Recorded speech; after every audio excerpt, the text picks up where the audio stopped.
Morning, dear student. Today I am trying to read the first lesson of class 12. The name of the lesson is The Eyes Have It. It is written by Ruskin Bond. তো গল্পের নামকরণটা দেখো কি বলা আছে, the eyes have it, the eyes have it. তো আইজ plural form, মানে চোখগুলোর মধ্যে ইহা আছে, মানে সেই চোখগুলোর মধ্যে বিশেষ কিছু একটা গুণাবলী আছে, এজন্য গল্পটার নাম দিয়েছে দ্য আইজ হ্যাভ ইট। তো আমরা গল্পটা যদি অল্প একটু দেখি, বেশি বিস্তারিত বলবো না, অল্প একটু জাস্ট একটু আলোকপাত করব। তো গল্পের মধ্যে কি আছে, কথক, যিনি গল্পকথক, তিনি অন্ধ সেজে ট্রেনের কামরার মধ্যে যাত্রা করতেছিল এবং সেই কামরায় একটি মেয়ে এসে উঠে। গল্পকথক নিজে অন্ধ ছিল এবং ট্রেনের কামরায় তার একটি মেয়ের সঙ্গে পরিচয় হয়। ভাগ্যক্রমে সেই মেয়েটিও ছিল অন্ধ, কিন্তু মজার বিষয় হচ্ছে সেই মেয়েটিও অন্ধ, গল্পকথকও অন্ধ, কিন্তু তারা দুজনে অন্ধ হওয়া সত্ত্বেও যেভাবে সেই মুসুরি যে পাহাড়, তার সৌন্দর্য, ট্রেনের কামরার বাইরের সৌন্দর্য, তারা একে অপরের যে ডেসক্রিপশান দিয়েছিল সেটা একদম নিখুঁত, মানে যিনি চোখে দেখতে পারেন সেই ব্যক্তিও সেরকম বর্ণনা দিতে পারেন না। অন্যদিকে মেয়েটি সাহারানপুর নামক একটা স্টেশনে নেমে যাওয়ার পরে আর একজন তৃতীয় ব্যক্তি সেই কামরার মধ্যে ওঠে, সেই গল্পকথক যে কামরার মধ্যে ছিল তিনি কি করেছিল, গল্পকথক সেই মেয়েটির সেই থার্ড পার্সনের কাছ থেকে, সেই তৃতীয় ব্যক্তির কাছ থেকে মেয়েটির চুলগুলো কেমন ছিল সেটা জানতে চেয়েছিল, কিন্তু সেই তৃতীয় ব্যক্তি, মেয়েটির চুলগুলো লম্বা ছিল, সেই লম্বা চুলগুলো তার চোখে পড়েনি, মেয়েটির চোখগুলো ছিল অন্ধ, সেটা চোখে পড়েছিল। এবং সবথেকে মজার বিষয়, সেই তৃতীয় ব্যক্তি বুঝতেই পারেনি যে গল্পকথক তার চোখের সামনে বসে আছে, তৃতীয় ব্যক্তির চোখের সামনে সেই কামরার মধ্যে, সেই তৃতীয় ব্যক্তি সেটাও বুঝতে পারেনি যে গল্পকথক নিজেও অন্ধ। তো এখানেই গল্পের নামকরণ সার্থক, কারণ যিনি চোখে দেখতে পারে না গল্পকথক মেয়েটি, তারা দুজনে তাদের অন্ধত্বকে লুকিয়ে রাখলো এবং সুন্দর করে অনেক জিনিসের বর্ণনা দিল। কিন্তু তৃতীয় ব্যক্তি তিনি চোখে দেখতে পারে, গল্পকথক তার চোখের সামনে বসে আছে কিন্তু বুঝতেই পারলো না যে তিনি অন্ধ। যাই হোক, এ ব্যাপারে বিশেষ কিছু বলবো না, সময় নষ্ট করতেছি না, সরাসরি লাইন বাই লাইন পড়তে যাচ্ছি আমি। দেখো কি বলছে, I had the train compartment to myself up to Ruana. তো আই বলতে কাকে বোঝাচ্ছে, গল্পকথককে বোঝাচ্ছে, ন্যারেটারকে বোঝাচ্ছে, রাস্কিন বন্ডকে বোঝাচ্ছে, তিনি গল্পটা বলতেছেন। তো গল্পকথক ধরতে পারি আমরা এখানে। তো গল্পকথক কি করতেছিল, হ্যাড দি ট্রেন কম্পার্টমেন্ট, তিনি একটা ট্রেনের কামরায় বসেছিলেন, টু মাইসেলফ, বসে কত দূর অবধি আসলেন সে নিজে, আপ টু রোহানা নামক একটা জায়গা, সেই স্টেশন অবধি তিনি আসলেন। দেন এ গার্ল গট ইন, তারপর কি হলো, সেই গল্পকথক যে কামরার মধ্যে ছিল সেই কামরায় একটি মেয়ে উঠল, গট ইন মানে ওঠা। The couple who saw her off were probably her parents. তো গল্পকথক আরেকটা জিনিস দেখতে পেল, সেটা কি, দি কাপল, একজোড়া কাপলকে দেখতে পেল। কাপল মানে আমরা জানি হাজব্যান্ড ওয়াইফ, স্বামী স্ত্রী। একজন স্বামী একজন স্ত্রীকে দেখতে পেল, কম্পার্টমেন্টের বাইরে প্ল্যাটফর্মে দাঁড়িয়ে আছে। হু স হার অফ, এই যে স অফ মানে হচ্ছে বিদায় জানানো, তারা বিদায় জানাতে এসেছিল কাকে, হার কাকে, ওই মেয়েটিকে, যে মেয়েটি রোহানা স্টেশনে কথকের কামরায় এসে উঠেছিল। উইয়ার প্রবাবলি, তারা সম্ভবত ছিল, কথক এটা আইডিয়া ধারণা করে নিল, হার প্যারেন্টস, সেই মেয়েটির বাবা মা, যে স্বামী স্ত্রী জোড়া এসেছিল, প্ল্যাটফর্মে দাঁড়িয়েছিল, মেয়েটিকে বিদায় জানিয়েছিল, কথক ধরে নিয়েছিল যে সেই স্বামী স্ত্রী মেয়েটির বাবা মা হবে। They seemed very anxious about her comfort, they মানে তাদেরকে, দে বলতে কাদেরকে বোঝাচ্ছে, মেয়েটির বাবা মাকে বোঝাচ্ছে। দে সিমড ভেরি অ্যাংসাস, তাদেরকে একটু অ্যাংসাস মানে চিন্তিত, উদ্বিগ্ন মনে হচ্ছিল, কি বিষয়ে, অ্যাবাউট হার কমফর্ট, মেয়েটির কমফর্ট মানে আরাম। তো আগে বললাম তোমাদের, মেয়েটা ছিল ব্লাইন্ড, অন্ধ মেয়ে ছিল। তো একটা অন্ধ মেয়ে একাকি ট্রেনে যাত্রা করবে, তাই তার যাত্রার সময় যে তিনি কমফর্টেবলি যাত্রা করতে পারবেন কিনা সেই বিষয়ে মেয়েটির বাবা মাকে একটু চিন্তিত মনে হচ্ছিল। And the women gave the girl detailed instructions as to where to keep her things, when not to lean out of windows, and how to avoid speaking to strangers. কি হলো?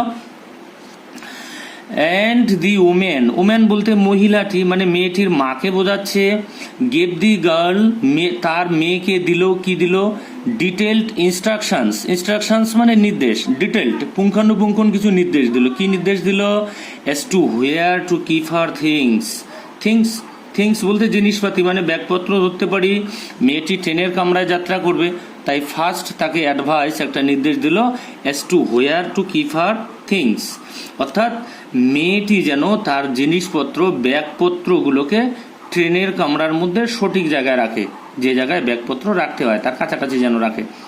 When not to Lin out of Windows, Lin out মানে ঝুঁকে বসা, হেলান দিয়ে বসা।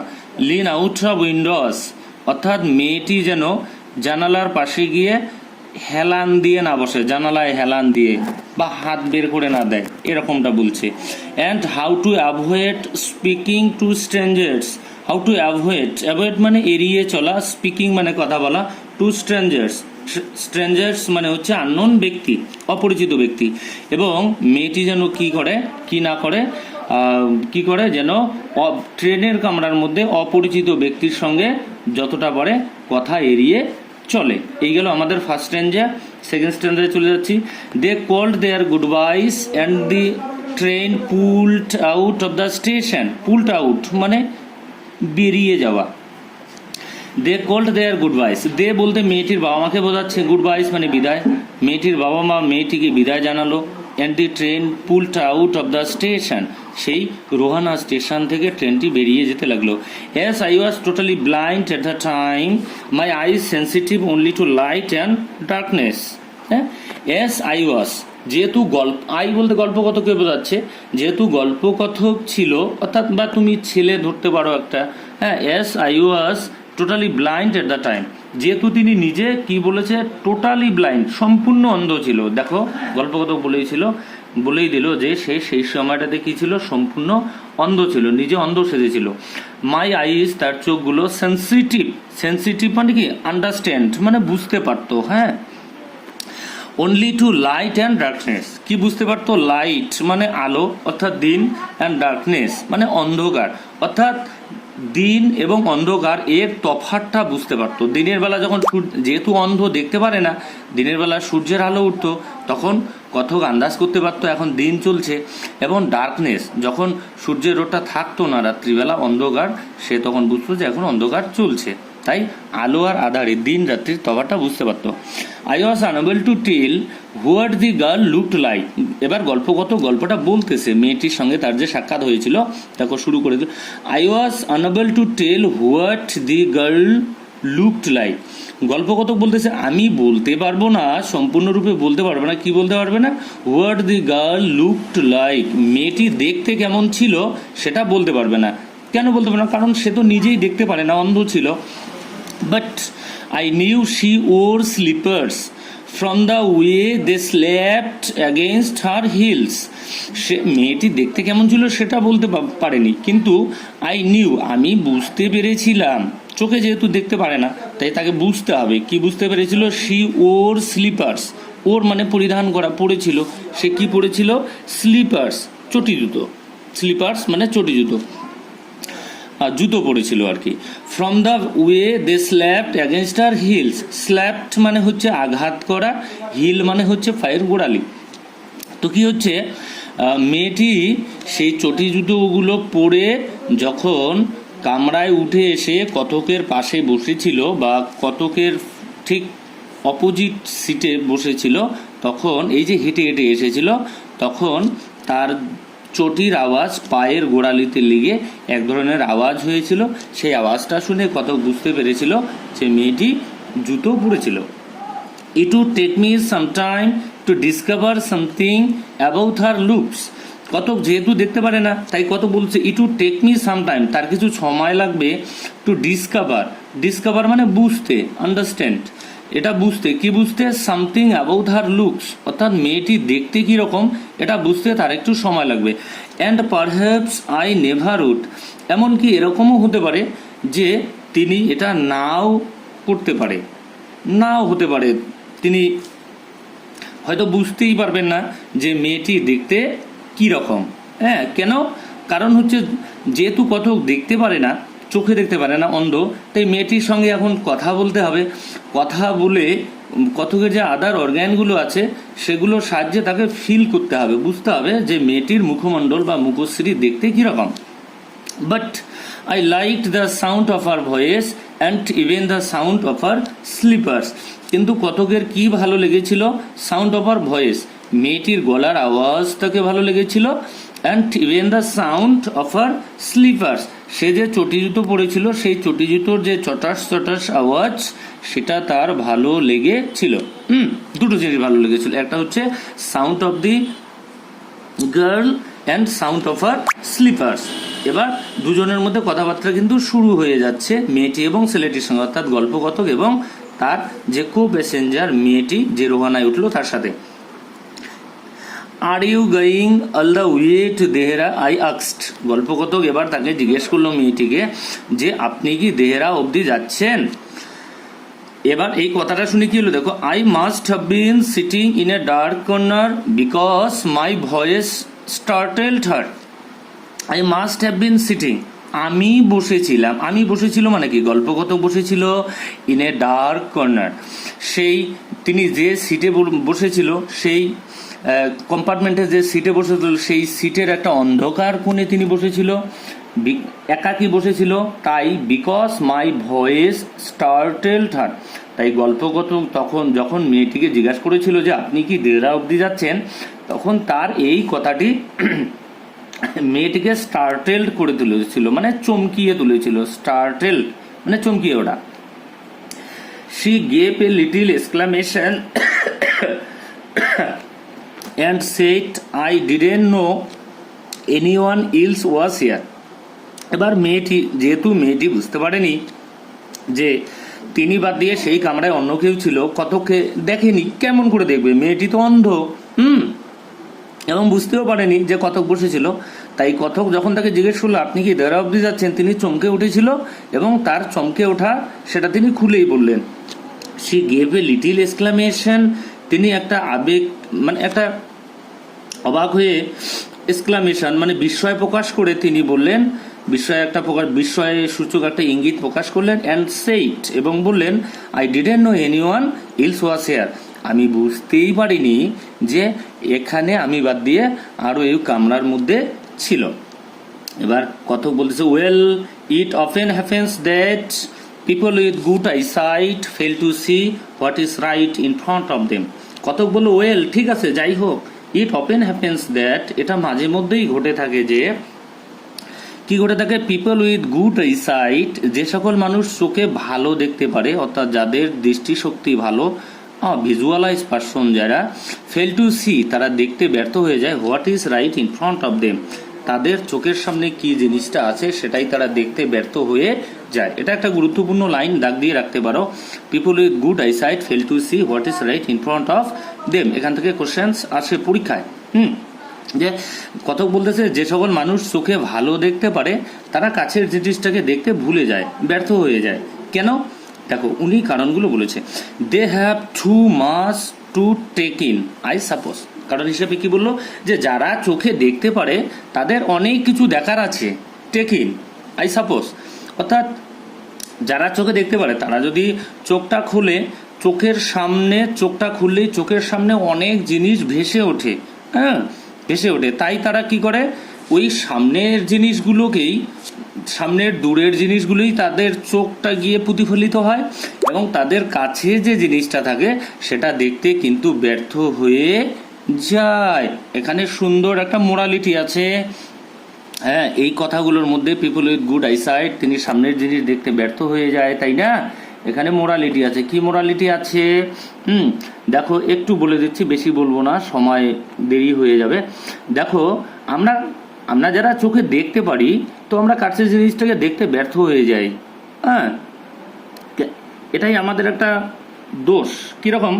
আমরা দেখো, আমরা দূরের সৌন্দর্য দেখার জন্য কি করি, অনেক পয়সা খরচ করে আমরা আমেরিকা ট্যুরে যাই, সুইজারল্যান্ডে যাই, কোনো পাহাড়ি অঞ্চলে যাই, সমুদ্র তীরে যাই, গিয়ে ন্যাচারাল বিউটি আমরা কি করি, এনজয় করি, দেখতে যাই, ঘুরতে যাই। কিন্তু সৌন্দর্য উপভোগ করার মতো সঠিক কোয়ালিটি যদি আমার মধ্যে থাকে, তাহলে আমি সকালবেলা ঘুম থেকে উঠে সেই আমার বাড়ির পাশে যে নদী আছে, নদীর তীরে, সেই বন প্রান্তের তীরে, বা সকালবেলা যে ঘাসের উপর শিশির পড়ে তার যে সৌন্দর্য, সেটা কিন্তু সেই দূরের সুইজারল্যান্ডের যে সৌন্দর্য তৈরি হয়, বা দূরের পাহাড়ি অঞ্চলে যে সৌন্দর্য তৈরি হয়, বা আমেরিকায় যে সৌন্দর্য, আমেরিকা সিটিতে, নিউ ইয়র্ক সিটিতে যে সৌন্দর্য আছে, তার থেকে কিন্তু অপরূপ সুন্দর। কিন্তু আমরা সেই সৌন্দর্যকে উপভোগ করতে পারি না। এটুকু জাস্ট বলে দিলাম। হ্যাঁ, তোমরা নিশ্চয়ই বুঝেছো আমি কি বলতে চাচ্ছি। তারপরে চলে যাচ্ছি আমি, whereas people who cannot see or see very little have to take in only the essentials। এবার দেখো, whereas আবার people who cannot see, whereas যেখানে people who cannot see, যারা দেখতে পারে না, or see very little, অথবা একদম অল্প দেখতে পারে, কম দেখতে পারে, have to take in only the essentials। essentials মানে ইম্পর্টেন্ট, essentials মানে ইম্পর্টেন্ট। অর্থাৎ যে সকল মানুষ চোখে অল্প আবসা আবসা দেখে, অথবা একদম দেখতে পারে না, অথবা সি ভেরি লিটিল, অল্প অল্প দেখতে পারে, তারা কি করে, যেটুকু জিনিসকে এসেনশিয়ালস, প্রয়োজনীয়, গুরুত্বপূর্ণ, সেইটুকু জিনিসই তারা আন্দাজ করার চেষ্টা করে। কেমন করে? Whatever registers most tellingly on their remaining senses. যেহেতু তাদের চোখ অন্ধ, চোখ দিয়ে দেখতে পারে না, তাই তারা কি করে, হোয়াট এভার রেজিস্টার্স, রেজিস্টার্স মানে কি, লিপিবদ্ধ করা, নথিভুক্ত করা। কি নথিভুক্ত করে? মোস্ট টেলিংলি, টেলিংলি, মোস্ট টেলিংলি মানে খুবই সতর্কভাবে, খুবই যত্ন সহকারে কি করে, on their remaining senses. Remaining মানে আলাদা, অন্যান্য, সেন্সেস মানে হচ্ছে অর্গ্যানস, অঙ্গ। অর্থাৎ কি বলতে চাচ্ছে গল্পকথক এখানে, রাস্কিন বন্ড কি বলতে চাচ্ছে, যে মানুষগুলো চোখে দেখতে পারে না, তারা কি করে, তারা যেহেতু অন্ধ, তারা কি করে, তাদের যে রিমেইনিং সেন্সেসগুলো আছে, অর্থাৎ চোখ বাদ দিয়ে বাকি অঙ্গগুলো আছে, নাসিকা, জিহ্বা, ত্বক, ঠিক আছে, বা হাত বলতে পারো, ঠিক আছে, সেগুলোর সাহায্যে তারা কি করে, খুব যত্ন করে যে জিনিসটার উপস্থিতি বা যে জিনিসটা তাদের জানা দরকার, সেই বাকি অঙ্গগুলোর সাহায্যে সেই জিনিসগুলোকে তারা বুঝে নেয়, যে জিনিসটা দেখতে কীরকম হতে পারে, ঠিক আছে, বা জিনিসটা আসলে গঠন কীরকম, রূপ কীরকম, ওটা তারা অন্য অঙ্গগুলোর সাহায্যে আন্দাজ করে নেয়। একটা উদাহরণ দিচ্ছি, তাহলেই বুঝে যাবা। যেমন ধরো একজন ব্যক্তি অন্ধ, এই লাইনটার আমি একটা উদাহরণ দিচ্ছি, তাহলে বুঝবা। যে একজন ব্যক্তি ধরে নাও অন্ধ, তো সেই অন্ধ ব্যক্তিকে তুমি একটা 10 টাকার নোট দিলা, 10 টাকার নোট দিয়ে সেই অন্ধ ব্যক্তিকে তুমি বলে দিলা যে এটা হচ্ছে একটা 100 টাকার নোট। সে চোখে দেখতে পারে না, কিন্তু সেই অন্ধ ব্যক্তি সেই 10 টাকার নোটটা যেটা তুমি দিলে, সেটা হাতে স্পর্শ করেই বলে দিবে যে না দাদা, এটা 100 টাকার নোট নয়, এটা 10 টাকার নোট। তাহলে সেই অন্ধ ব্যক্তি কেমন করে বুঝলো? তার ত্বকের সাহায্যে স্পর্শ করে সে বুঝলো। চোখ বাদ দিয়ে আদার যে অর্গান আছে ত্বক, সেটার সাহায্যে স্পর্শ করে সে বুঝে নিল যে এটা 100 টাকার নোট নয়, এটা একটা 10 টাকার নোট। নেক্সট পেজে চলে আসলাম। I didn't see you either, I said. এবার মেয়েটি বলল, না কথক বলতেছে, আমিও কিন্তু আপনাকে দেখিনি, but I heard you come in, কিন্তু আমি শুনেছিলাম আপনি আসলেন, এসে বসলেন, আপনি আসতেছেন, এসে বসলেন, সেটা আমি শব্দ শুনেছিলাম। দেখো, I wondered if I would be able to prevent her from discovering that I was blind। দেখো, কথক এখানে কিন্তু একটা ভুল করে ফেলেছিল। সে মেয়েটিকে হঠাৎ, কথক কিন্তু নিজে অন্ধ সেজেছে, সে তার অন্ধত্ব লুকিয়ে রাখবে মেয়েটির কাছ থেকে। হ্যাঁ, তো মুখ ফসকে একটা কথা বলেই ফেলেছিল। কি বলেছিল? I didn't see you either, I said, আমি কিন্তু আপনাকে দেখিনি, but I heard you coming, আপনি এসেছেন এটা শুনেছিলাম। হ্যাঁ, তো ওটা আন্দাজ করতেই পারে এসে মেয়েটি এসে বসলো, তার সামনে এসে বসলো একদম। তো সামনে এসে বসলে দেখবে না, নিশ্চয়ই দেখবে। তার অন্ধত্ব মুখ ফসকে সে বলেই ফেলতেছিল। যাই হোক, তারপরেই সে বলে একটু অবাক হয়ে বলল, আই উন্ডার্ড, আমি অবাক হয়ে যাচ্ছি, মানে থটফুল, উন্ডার্ড থটফুল, চিন্তিত ধরতে পারো। If I would be able, আমি কি পারবো, to prevent her from discovering that, prevent মানে আটকে রাখতে, হার ডিসকভারিং দ্যাট অর্থাৎ মেয়েটি যেন ডিসকভার করতে না পারে, বুঝতে না পারে। কি বুঝতে না পারে? আই ওয়াজ ব্লাইন্ড, আমি অন্ধ, মানে কথক অন্ধ। Provided I keep to my seat, I thought it should not be too difficult. এবার কতক ডিসিশন নিল, প্রোভাইডেড মানে হি ডিসাইডেড দ্যাট, প্রোভাইডেড মানে সিদ্ধান্ত নেওয়া। কি সিদ্ধান্ত নিল? I keep to my seat, যদি সে কিপ টু মাই সিট মানে সে যদি তার সিটে একদম বসে থাকে, একদম চুপচাপ করে বসে থাকে, আই থট তাহলে তার মনে হচ্ছে it should not be too difficult, তাহলে এটা বিশেষ অসুবিধা হবে না। কি অসুবিধা হবে না? মেয়েটির কাছ থেকে তার অন্ধত্বকে লুকিয়ে রাখতে, সে যদি তার সিটে চুপচাপ বসে থাকে। দি গার্ল সেইট, এবার মেয়েটি বলতেছে, আই অ্যাম গেটিং অফ এট সাহারানপুর।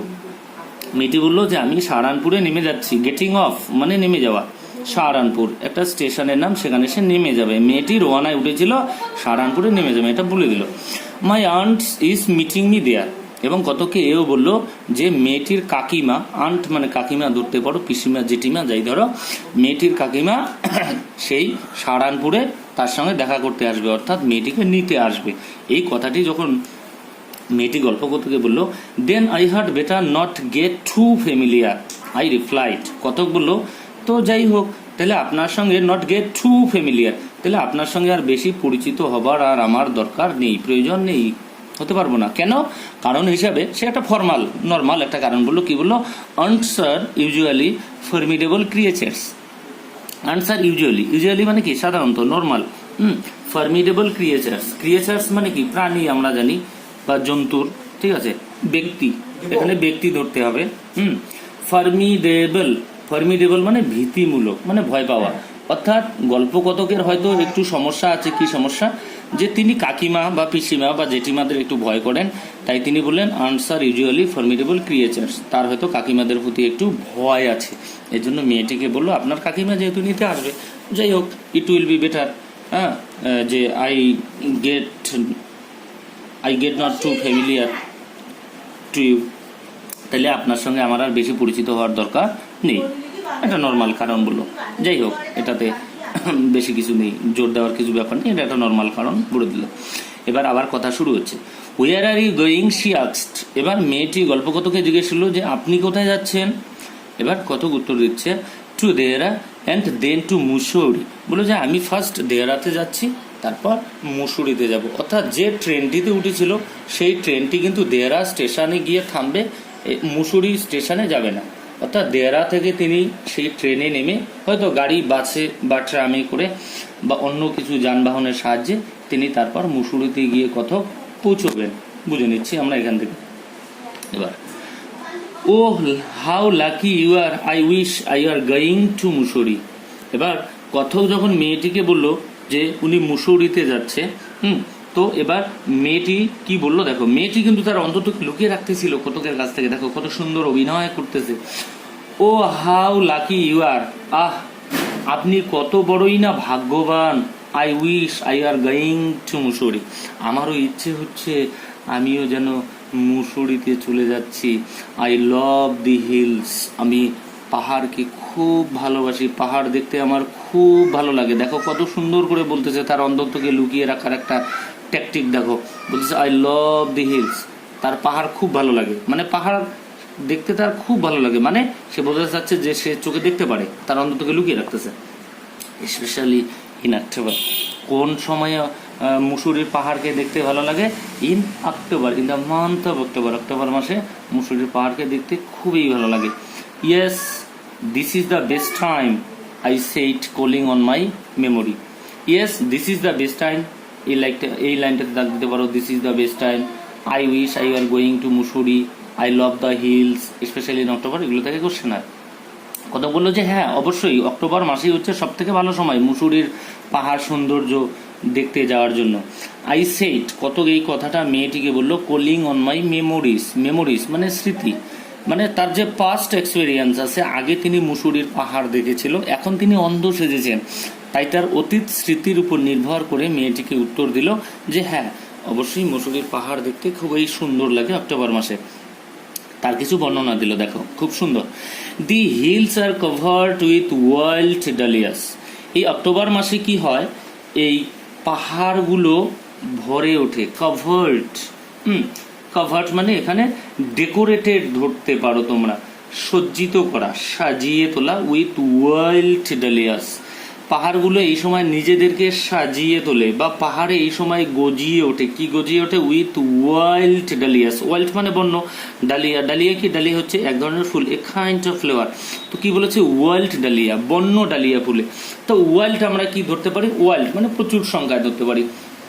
তো এই সময় কি হয়, প্রচুর পরিমাণে বন্য ডালিয়া ফুলে পাহাড়গুলো সেজে উঠে। The sun is delicious. দেখো, the sun is delicious and the sun is delicious. তো ডেলিসিয়াস, ডেলিসিয়াস মানে আমরা জানি কি সুস্বাদু খাবার বা হ্যান ত্যান, ডেলিসিয়াস ইত্যাদি জানি। তো এখানে ডেলিসিয়াস মানে হচ্ছে, এখানে ডেলিসিয়াস মানে আমরা কি ধরতে পারি? ডেলিসিয়াস মানে হচ্ছে কমফোর্টেবল। হ্যাঁ, মানে দি সান ইজ ডেলিসিয়াস মানে সূর্য হয় কমফোর্টেবল। তাহলে এখানে দি সান মানে আমরা কি ধরবো? The sunlight is comfortable. ঠিক আছে, in the month of October in Mussoorie. ঠিক আছে, ফর ট্রাভেলিং। ঠিক আছে, ফর ট্রাভেলিং বা বলো to enjoy the beauty of the hills. অর্থাৎ সানলাইটটা কি হয়? খুবই কমফোর্টেবল হয়। অর্থাৎ সানলাইটটা বেশি, the sunlight is not too hot not too cold. ঠিক আছে, অর্থাৎ সূর্যের আলোটা একদম বেশি গরমও থাকে না, একদম ঠান্ডাও থাকে না। সূর্যের আলোটা ডিমড এরকমও থাকে না। অর্থাৎ সূর্যের আলোটা খুবই কমফোর্টেবল প্রতীকদের পক্ষে ঘোরার জন্য সেই অক্টোবর মাসে থাকে। অর্থাৎ ওয়েদারটা খুবই ভালো থাকে। অ্যান্ড অ্যাট নাইট, এবং রাত্রিবেলা, you can sit in front of a log fire. এখানে একটা রোমান্টিক দৃশ্যের কথা বলেছে। দেখো, রাত্রিবেলা ইউ ক্যান সিট অর্থাৎ একজন ব্যক্তি বসতে পারে কোথায়?